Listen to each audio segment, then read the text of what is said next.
जी, बिस्मिल्लाहिर्रहमानिर्रहीम। आज का जो हमारा टॉपिक है वो है stern garlic experiment. Stern garlic experiment very very important article है आपका।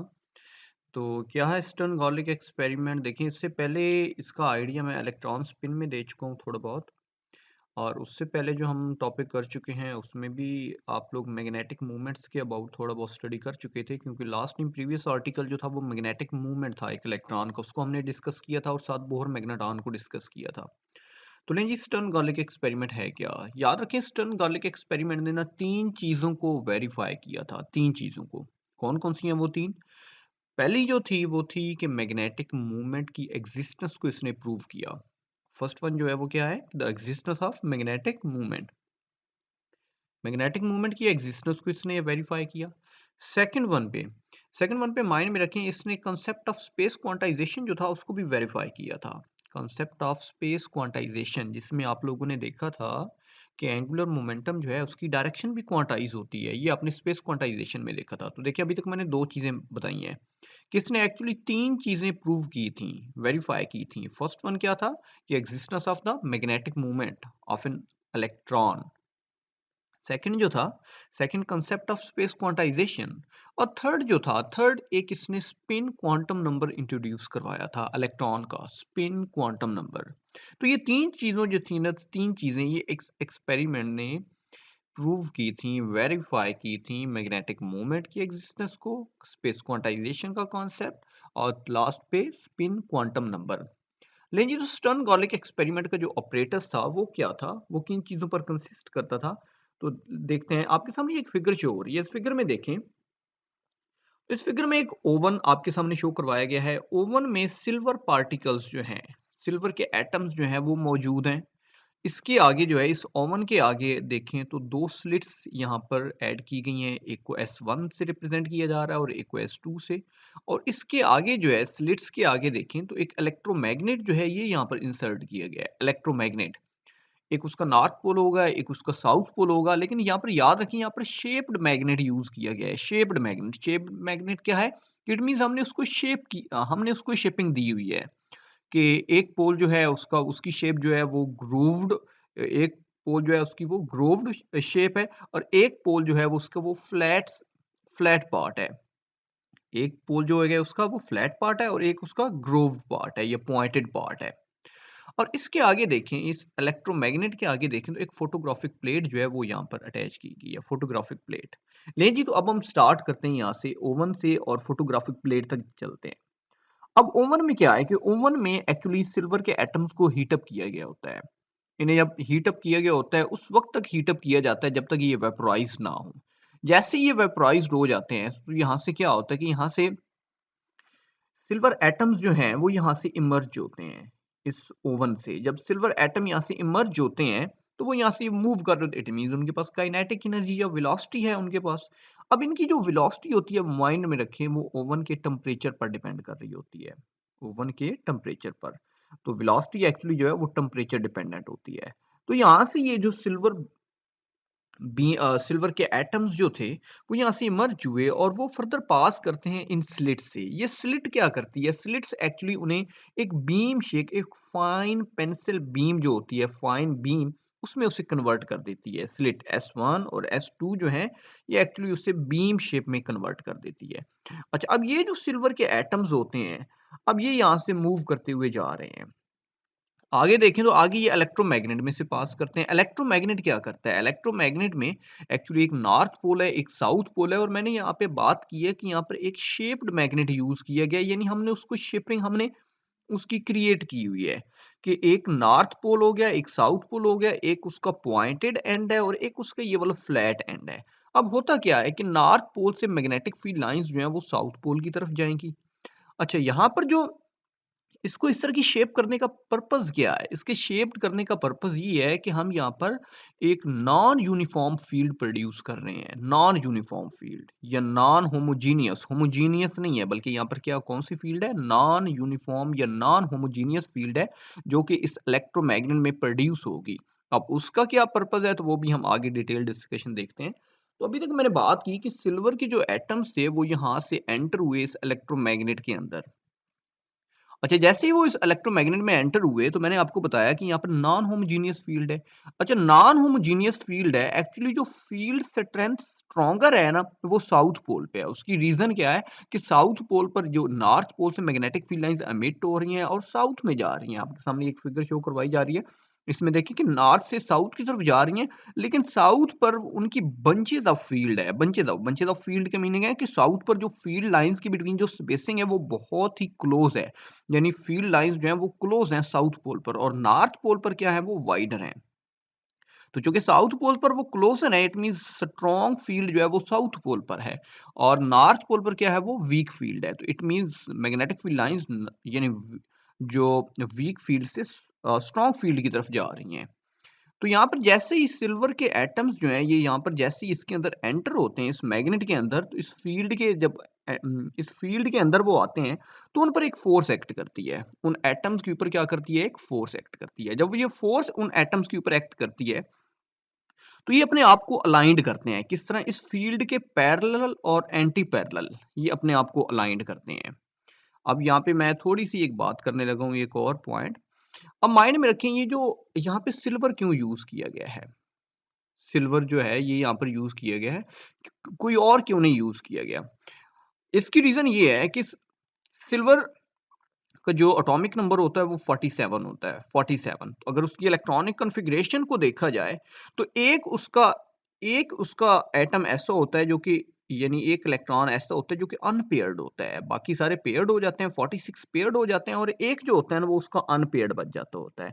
अब वो जो एक अनपेयर्ड बच जाता होता है, तो अगर इसके हम ऑर्बिटल्स की आगे बात करें इलेक्ट्रॉनिक कॉन्फ़िगरेशन में, एस पी डी एफ, इन ऑर्बिटल्स की बात करें, तो जो एस ऑर्बिटल है ना उसमें जो, अगर मैं बात करूं एंगुलर मोमेंटम की, एस ऑर्बिटल के एंगुलर मोमेंटम यानी स्मॉल एल की मैं बात कर रहा हूं, ऑर्बिटल एंगुलर मोमेंटम, तो वो वहां पे जीरो होता है। अच्छा, small L orbital angular momentum zero है। अगर एंगुलर मोमेंटम जीरो है तो माइंड में रखें एंगुलर मोमेंटम और मैग्नेटिक मूवमेंट इनका आपस में रिलेशन होता है। प्रीवियस आर्टिकल में आप लोगों ने देखा था कि म्यू जो था वो एक्चुअली एल के साथ रिलेट कर रहा था, लेकिन डायरेक्शन अपोजिट होती है एल की और म्यू की। तो देखें, मतलब एंगुलर मोमेंटम होगा तो मैग्नेटिक मूवमेंट एग्जिस्ट करेगा, म्यू एग्जिस्ट करेगा। अगर एंगुलर मोमेंटम ही ना हो तो मैग्नेटिक मूवमेंट कहाँ से आ गया? और मैंने आपको बताया है कि ये टॉपिक जैसे ही मैंने स्टार्ट किया, मैंने आपको बताया कि आपने 3 बातें इसमें वेरीफाई करनी है। पहली जो है वो एक्जिस्टेंस ऑफ मैग्नेटिक मूवमेंट है, तो अभी मैं उसी की बात कर रहा हूँ, एक्जिस्टेंस ऑफ मैग्नेटिक मूवमेंट की। कि यहाँ पे मैं बात कर रहा हूँ कि जो एस ऑर्बिटल है उसमें एंगुलर मोमेंटम तो जीरो है, एल जीरो है। अगर एल जीरो है तो फिर मैग्नेटिक मूवमेंट भी जीरो है। मैग्नेटिक मूवमेंट क्या है, यहाँ पे जीरो है। तो यहाँ पे लेकिन जो हमारे पास रिजल्ट आता है वो मैग्नेटिक मूवमेंट आता है। अब जैसे ये सिल्वर एटम्स जो है ये नॉन यूनिफॉर्म फील्ड में आते हैं, तो मैंने आपको बताया कि उनके जो मैग्नेटिक मूवमेंट्स होते हैं ना एक्चुअली वो अपने आप को इस तरह से अलाइंड करते हैं कि कुछ फील्ड के पैरेलल हो जाते हैं और कुछ फील्ड के एंटी पैरेलल हो जाते हैं। अच्छा, अब यहाँ पे नॉन यूनिफॉर्म फील्ड में जैसे ही वो है उन पे एक फोर्स एक्ट करती है। अब वो फोर्स एक्चुअली क्या करती है, फोर्स की वजह से ये जो मैग्नेटिक मूवमेंट्स होते हैं ये फोटोग्राफिक प्लेट पर इस तरह से चले जाते होते हैं कि यहाँ पर दो स्पॉट शो होते हैं, एक ये वाला स्पॉट शो होता है और एक ये वाला स्पॉट शो होता है। अगर फर्दर मैं आपको एक और फिगर्स में दिखाऊं तो उसमें देखिएगा नेक्स्ट फिगर में, अगर तो नेक्स्ट फिगर में, इस फिगर में आप बड़ा क्लियरली शो हो रहा है कि ये देखिए ये जो मैग्नेटिक मूवमेंट्स आ रहे थे जो कि रैंडम बिहेवियर शो किए किए जा रहे थे, ये जैसे ही इस इलेक्ट्रोमैग्नेट के अंदर आए तो देखिए इन्होंने अपने आप को इस तरह से अलाइंड किया है कि कुछ फील्ड के पैरेलल हो गए और कुछ उसके एंटी पैरेलल हुए हैं। और यहाँ पर इन पर जो फोर्स एक्ट की है उस फोर्स की वजह से ये देखें फोटोग्राफिक प्लेट पर, ये देखें तो कुछ की डायरेक्शन अपवर्ड है और कुछ की डायरेक्शन क्या है, डाउनवर्ड है। यानी यहाँ पर डबल ट्रेस शो हो रहा है, ये देखें ना, डबल ट्रेस। तो क्लासिकली जो था, क्लासिकली एक्चुअली जो था वो एक सिंगल लाइन शो होती थी। क्लासिकल फिजिक्स ये कहती थी कि यहाँ पे सिंगल लाइन शो होनी चाहिए। अच्छा, दूसरी बात कि अगर हम यहाँ पर फील्ड प्रोवाइड ना करें, यानी अगर हम यहाँ पर फील्ड प्रोवाइड ना करें तो फिर भी हम ये कहते हैं कि फिर जो इनकी जो ये डबल ट्रेस नहीं होगा बल्कि क्या होगा, वो सिंगल ट्रेस होगा वहां पर। बात समझ आ गई? डबल ट्रेस नहीं होगा बल्कि क्या होगा वहां पर, सिंगल ट्रेस। तो नहीं, मैं आपको थोड़ा सा ये रीड करवा देता हूँ कुछ मेन मेन चीजें। ये देखिए कि it consist of an oven O, हमने यहाँ पे बात की कि एक कंसिस्ट कर रहा है इस ओवन ओ पर, in which a sample of silver was heated till it vaporised, उस वक्त तक हीट अप किया जाता है जब तक वो वेपोराइज ना हो, and stream of vapours from the oven O emerges out with velocity depending upon the oven temperature. मैंने आपको बताया कि यहाँ से स्ट्रीम ऑफ वेपर्स जो इमर्ज होती है उनकी वेलोसिटी डिपेंड कर रही होती है इनके टेम्परेचर पर, ओवन के टेम्परेचर पर। The slit S1 and S2 help further to obtain a fine pencil of atoms। यानी यहाँ से स्लिट का पर्पस क्या होता है कि वो जो यहाँ से सिल्वर एटम से इमर्ज हुए हैं उनको बीम शेप में कन्वर्ट करना। The fine beam of silver atom enters a non uniform magnetic field of an electromagnet. वो इलेक्ट्रोमैग्नेट की एक नॉन यूनिफॉर्म फील्ड में एंटर होती है। This magnetic field is made intense and non homogeneous by taking the two pole pieces. अब इसको non homogeneous कैसे बनाया जाता है, तो वो बात हो रही है कि यहाँ पर जो दो पोल पीस यहाँ पर लिए जाते हैं, एक नॉर्थ पोल एक साउथ पोल। अब उनकी शेप किस तरह से क्रिएट की जाती है कि वन हैविंग अ पॉइंटेबल एंड, एक का पॉइंटेबल एंड होगा और the other flat with the Grove on it, और दूसरा जो होगा वो फ्लैट होगा। A very large field gradient is obtained. यहाँ पर एक लार्ज फील्ड ग्रेडियंट यानी बहुत ज़्यादा फील्ड का डिफरेंस होता है वो ऑब्टेन होता है। किस तरह से, जिस तरह मैंने आपको बताया कि साउथ पोल पर फील्ड लाइंस क्लोजर होती हैं तो वहां पर वो स्ट्रॉन्ग फील्ड होंगी, लेकिन नॉर्थ पोल पर वीक फील्ड होगी। तो ये एक फील्ड का डिफरेंस आ गया, फील्ड ग्रेडियंट आ गया है। Is obtained because the magnetic lines magnetic lines of force concentrate at the pointed and. यानी ये साउथ पोल पर कंसंट्रेट कर रही होती हैं, so वहां पर लार्ज फील्ड होगी। So the field strength is considerably greater at the pointed and. Pointed and यानी साउथ पोल पर क्या होगा, वहां पर फील्ड स्ट्रेंथ जो होगी वो लार्ज होती है then at the other pole piece. The whole apparatus, पूरे ऑपरेटस को एवैक्यूएटेड किया गया होता है। क्यों? ताकि जो बीम्स, जो सिल्वर एटम्स जो जा रहे होते हैं उनकी कोलिजन ना हो, so that the silver atoms suffers no collision in their path. उनकी पाथ में कोई और किसी किस्म की कोलिजन ना हो। अच्छा, this beam of silver atoms finally strikes a photographic plate. वो फाइनली फोटोग्राफिक प्लेट के ऊपर स्ट्राइक करते हैं जहां पर ट्रेसेस फॉर्म्ड होते हैं। आपको पता है डबल ट्रेस बन रहा होता है, वेयर ट्रेसेस आर फॉर्म्ड। अच्छा, अब अगर मैग्नेटिक फील्ड ना हो, in the absence of magnetic field a sharp line was produce. मैंने आपको बताया कि क्लासिकल फिजिक्स भी यही कहती थी कि जस्ट एक लाइन जो है ना वो प्रोड्यूस होती है, और अगर मैग्नेटिक फील्ड ना भी प्रोवाइड करें तो फिर भी यही रिजल्ट है। In the absence of magnetic field a sharp line was produce on the photographic plate. Also outside the magnetic field the magnetic movements were oriented at random. यानी इसकी बात हो रही है कि जब मैग्नेटिक फील्ड नहीं होगी, इलेक्ट्रोमैग्नेट से पहले ये देखें तो मैग्नेटिक मूवमेंट्स जो थे ये इन्होंने अपने आप को रैंडमली शो करवाया हुआ है। But on passing the beam, लेकिन जैसे ही वो यहाँ से पास करते हैं through a non homogeneous magnetic field, the magnetic movements oriented parallel anti parallel. ये देखें उन्होंने अपने आप को इस तरह से किया है कि कुछ फील्ड के पैरेलल हो गए और कुछ उसके एंटी पैरेलल हुए हैं। ये आगे भी देखें फोटोग्राफिक प्लेट के ऊपर भी अपवर्ड और डाउनवर्ड, तो आगे आपको ये चीज भी क्लियर हो जाएगी। These magnetic movements are then said to be space quantised. Space quantise यानी इसका मतलब क्या है कि इन मैग्नेटिक मूवमेंट्स की जो डायरेक्शन है वो क्वांटाइज होती है सारी।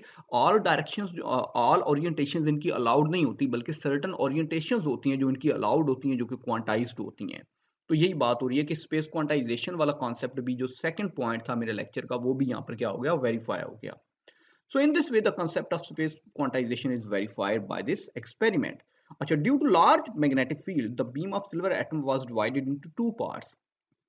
अब वो सिल्वर एटम्स जो थे वो डिवाइड हो गए टू पार्ट्स में, एक A B and A B prime. ये देखें, एक ए बी ये वाला हो गया और ए बी प्राइम ये वाला हो गया, as shown in figure. So two traces यानी डबल ट्रेस ऑब्टेन्ड हो रहे हैं on the photographic plate.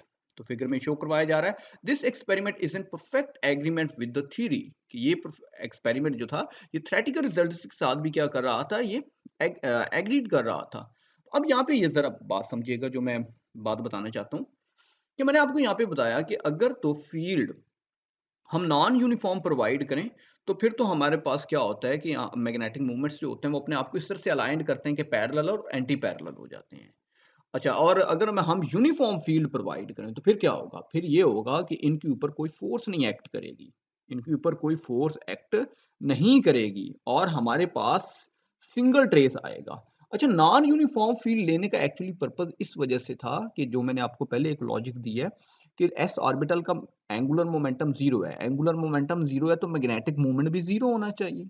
Mathematical relation आप लोगों ने देखा था, mu equal to minus E L by two M. वहां पे देखें अगर एल जीरो है तो म्यू भी जीरो होना चाहिए, लेकिन यहाँ पे ऐसी बात नहीं थी। एक्सपेरिमेंटली जो रिजल्ट्स हमारे पास आए थे, मैग्नेटिक मूवमेंट्स आ रहे थे, लेकिन वहां पर और फोटोग्राफिक प्लेट पर डबल ट्रेस आ रहा था।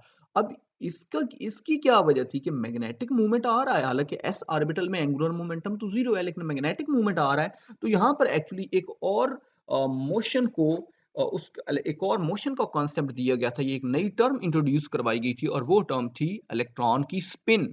कि एक्चुअली ये अगर ऐसा हो रहा है तो ये स्पिन की वजह से हो रहा है कि किसी चीज की रोटेशन जो है अपने एक्सिस के अराउंड, उसकी बात हो रही है कि एक्चुअली इलेक्ट्रॉन जो है वो अपने एक्सिस के अराउंड भी वो रोटेट करता है, जिसे हम स्पिनिंग का नाम देते हैं। तो यहाँ पर इलेक्ट्रॉन की स्पिनिंग मोशन की वजह से स्पिन एंगुलर मोमेंटम राइज होता है।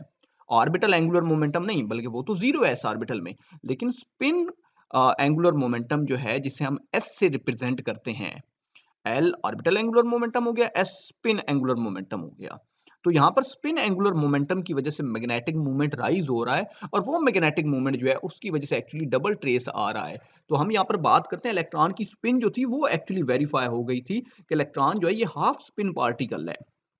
अच्छा, अब अगर ये हाफ स्पिन पार्टिकल है तो ये जो इसकी दो डायरेक्शन शो हो रही है मैग्नेटिक मूवमेंट्स की, एक अपवर्ड एक डाउनवर्ड, ये क्या बात हो रही है? इसका मतलब ये है कि ये स्पिन अप पार्टिकल है और ये स्पिन डाउन पार्टिकल है। एक स्पिन अप पार्टिकल और एक स्पिन डाउन पार्टिकल। तो ये इस चीज को यहाँ पे इंट्रोड्यूस करवाया गया है। तो यहाँ पे देखिए ये तीसरे पॉइंट भी अब यहाँ पे प्रूव हो चुका है कि इलेक्ट्रॉन की हाफ स्पिन जो है वो भी प्रूव हो चुकी है, 1/2 स्पिन।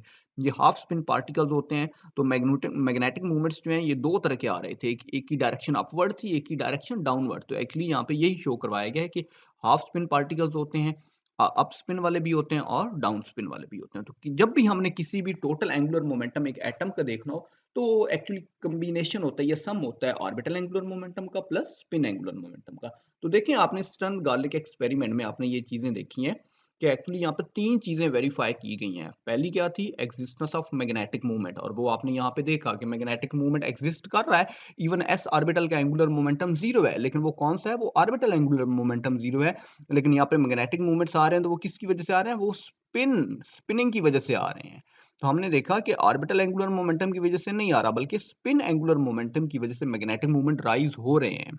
और वो तब डिटेक्ट हो सकते हैं अगर आप नॉन यूनिफॉर्म फील्ड प्रोवाइड करेंगे, यानी इलेक्ट्रोमैग्नेट ऐसा रखेंगे कि जिसमें आप शेप जो है वो खुद एडजस्ट करें ताकि नॉन यूनिफॉर्म फील्ड हो, देन ही वो डिटेक्ट हो सकते हैं। अगर आप यूनिफॉर्म फील्ड प्रोवाइड करेंगे तो फिर डिटेक्ट नहीं हो सकते मैग्नेटिक मूवमेंट, ये मायने में रखिएगा। इसी वजह से हमने नॉन यूनिफॉर्म इलेक्ट्रोमैग्नेट जो है वो हमने यूज किया हुआ है यहाँ पे। सेकंड, आपने स्पेस क्वांटाइजेशन का कॉन्सेप्ट भी वेरीफाई कर लिया। स्पेस क्वांटाइजेशन क्या था?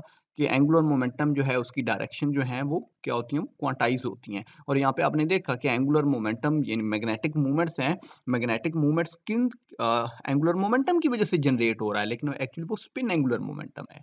तो मैग्नेटिक मूवमेंट्स की डायरेक्शन भी यहाँ पे क्वांटाइज थी। आपने देखा सर्टेन डायरेक्शंस जो थी वही अलाउड थी कि उन्होंने अपने आप को फील्ड के पैरेलल और एंटी पैरेलल एडजस्ट किया है।